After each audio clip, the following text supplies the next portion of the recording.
Au nom de son Excellence, Monsieur le ministre des Arts et de la Culture, le docteur Bidung Pat, qui n'a pas pu effectuer le déplacement de Ngaoundéré en raison d'un empêchement de dernière minute.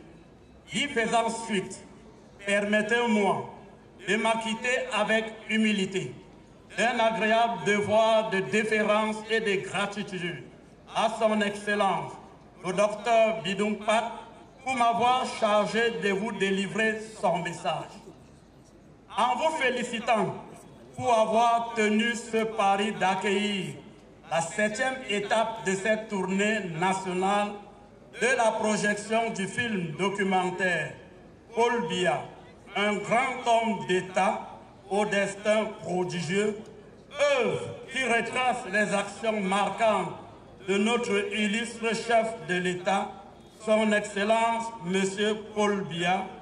Je tiens à vous exprimer les sincères gratitudes et ses encouragements républicains de continuer dans cette voie. Une production audiovisuelle, originale et historique, peut-on dire, réalisée par des vaillantes Camerounaises, Mesdames Cathy Meba et Solange Edimo, qui ont, comme cela se doit, bénéficié de l'accompagnement technique du ministère des Arts et de la Culture. Je les exprime les sincères félicitations pour la réalisation de ce chef-d'œuvre dont il y a lieu de saluer leur courage et leur patriotisme pour leur engagement, malgré les difficultés de terrain à immortaliser, en tout cas en partie, l'œuvre mémorable de son Excellence, M. Paul Biya, homme charismatique, pragmatique, réformiste, visionnaire, qui aura conduit et continue de conduire le Cameroun avec tact et sagesse, patience, méthode et détermination vers les voies de la démocratie et du développement.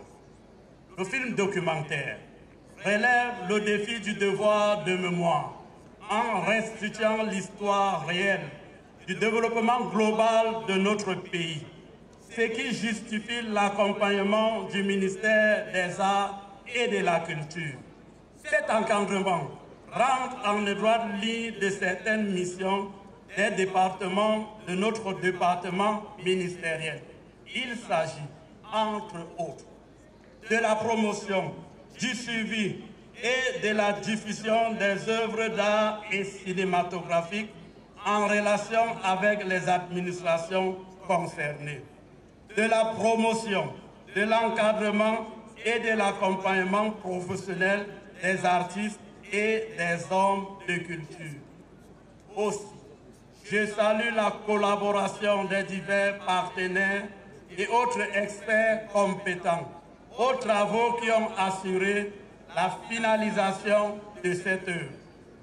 Le documentaire, comme vous le constaterez par vous-même, mesdames et messieurs, contribue surtout à l'équité, à l'édification de la vérité à propos des étapes progressives de l'évolution de notre pays vers l'émergence, de la reconnaissance des mérites spéciaux du grand artisan des arts de construction du Cameroun, qu'est son Excellence, M.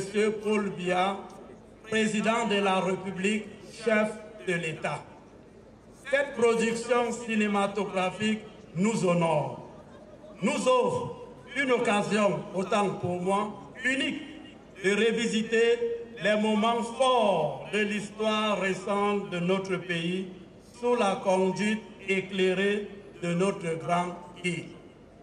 Excellence, mesdames et messieurs, élite de la région de l'Adamawa, chers cinéphiles, comment ne pas saisir l'occasion de Ngaoundéré pour dire que le film documentaire Paul Biya, un grand homme d'État au destin prodigieux, est réalisé au moment où le ministère des Arts et de la Culture a initié depuis 2020 la référence, la loi 2020 par 011 du 20 juillet 2020 régissant les associations artistiques et culturelles et en articulation avec la stratégie nationale de développement, une vaste réforme qui aboutira à une meilleure organisation du paysage artistique et culturel du Cap. Il s'agit plus spécifiquement de structurer et d'étendre le mouvement associatif, artistique et culturel dans toutes les unités administratives du Cameroun. De promouvoir le regroupement des artistes par affinité et corps de métier. De professionnaliser les acteurs de ce sous-secteur. D'améliorer la représentativité et la solidarité des artistes. D'améliorer le partenariat public-privé avec les artistes, opérateurs et entrepreneurs culturels. De créer des emplois et des activités génératrices de revenus. De mettre en place des industries culturelles créatives pour impacter positivement le produit intérieur brut de notre pays. Cette structuration du sous-secteur des arts et de la culture va inexorablement nous conduire, comme je viens de le mentionner, à la création des fédérations dans le but de mieux organiser les professionnels du sous-secteur. J'exhorte ainsi les promoteurs culturels de la région de l'Adamawa à saisir cette perche afin d'être les acteurs de premier plan de cette irréversible structuration du mouvement artistique et culturel national pour assurer l'accroissement qualitatif et quantitatif de la production artistique et culturelle au Cameroun. Je vous souhaite à tous les bons moments de visionnage de ce film documentaire qui pourra, je l'espère bien, inspirer chacun, jeune, adulte et homme de culture, à continuer de travailler pour le bien-être et la prospérité de notre pays. Vive la culture camerounaise, vive le Cameroun et son illustre leader, son Excellence, M. Paul Biya, président de la République, chef de l'État. Je vous remercie de votre attention.